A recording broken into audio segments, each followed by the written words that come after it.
طوفان نوح علیہ السلام کے بارے میں وہ حقائق جو آپ کے ہوش اڑا دیں گے۔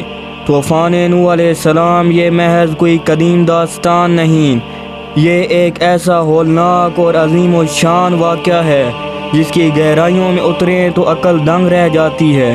سوچیں ذرا اس طوفان کے وہ پہلو جو آپ کے ہوش اڑا کر رکھ دیں گے۔ پانی کا وہ سمندر جو پہاڑوں کو نگل گیا۔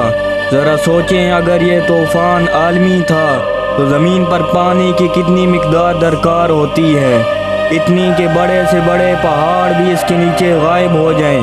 یہ پانی کہاں سے آیا، اور اس سے بھی بڑا سوال یہ بعد میں گیا کہاں؟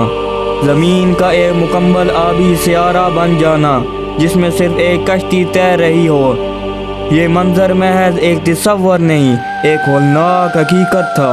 آپ کے تصور سے بھی کہیں زیادہ پانی تھا۔ بند دنیا میں مہینوں کی قید، کشتی میں سوار وہ خوش نصیب یا بد نصیب، انہوں نے مہینوں شاید ایک سال تک ایک بند آہنی کشتی میں زندگی گزار دی۔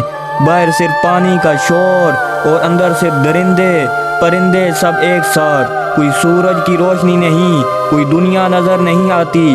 یہ صرف بقا کی جنگ نہیں تھی، یہ ذہنی اور نفسیاتی بقا کی جنگ بھی تھی۔ اس دوران خوراک کا انتظام، صفائی کا چیلنج اور اس کثافت میں سانس لینا یہ محض انسانی ارادے کا نام نہیں بلکہ ایک معجزاتی انتظام کا شاخسانہ تھا۔ سوچیں آپ کو کئی مہینے ایک بند کمرے میں گزارنے پڑیں اور آپ کے ساتھ جنگلی جانور بھی ہوں۔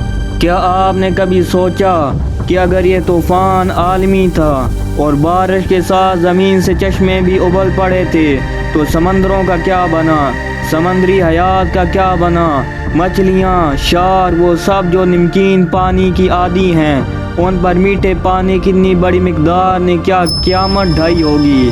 کیا بڑے پیمانے پر آبی حیات کا خاتمہ نہیں ہوا ہوگا؟ یہ سوال بھی اس طوفان کی وسعت اور اس کے ماحولیاتی اثرات کو انتہائی چونکا دینے والا بنا دیتا ہے۔ کچھ ماہرین کا خیال ہے کہ طوفان نوح نے زمین کی اوپری ساخت کو ہی بدل کر رکھ دیا ہوگا۔ لاکھوں ٹن مٹی، ریت اور چٹانیں بہہ کر ایک جگہ سے دوسری جگہ چلی گئی ہوں گی۔ آج بھی جب ہم پہاڑوں میں سمندری فوسلز دیکھتے ہیں تو یہ خاموش گواہی پیش کرتے ہیں کہ کسی زمانے میں یہ زمین پانی میں ڈوبی ہوئی تھی۔ یہ محض ارضیاتی تبدیلی نہیں تھی، یہ ایک ہولناک واقعہ تھا۔ وہ علم جو ہمیشہ کے لیے مٹ گیا۔ طوفان سے پہلے کی دنیا، اس کی تہذیبیں، اس کا علم، سب کچھ صفحہ ہستی سے مٹ گیا۔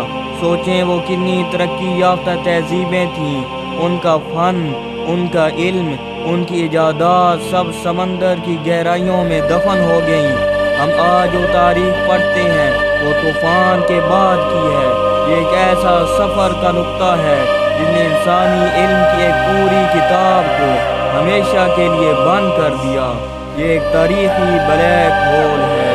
کشتی کا ڈیزائن ہزاروں سال قدیم انجینئرنگ کا معجزہ، اور سب سے بڑھ کر بائبل میں کشتی کے جو تناسب بتائے گئے ہیں وہ جدید ہائیڈرو میٹرک انجینئرنگ کے اصولوں کے مطابق ہیں۔ ہزاروں سال پہلے ایک پیغمبر نے ایسا ڈیزائن بنایا جو آج کے انجینئرز کو بھی حیران کر رکھ دیتا ہے۔ یہ محض اتفاق نہیں، یہ یا تو خدائی معجزہ ہے یا پھر نوح علیہ السلام اس وقت کے سب سے بڑے انجینئر تھے۔ یہ سوچ کر دل دہک جاتا ہے۔ یہ حقائق طوفان نوح علیہ السلام کو محض ایک مذہبی داستان سے ہٹ کر ایک خوفناک، عظیم الشان اور ماورائی واقعہ بنا دیتے ہیں جو آج بھی ہمارے ذہنوں میں طوفان برپا کر دیتا ہے۔ کیا آپ کو اب بھی یہ صرف ایک کہانی لگتی ہے؟ اگر آپ کو ہماری یہ ویڈیو پسند آئی ہے تو سبسکرائب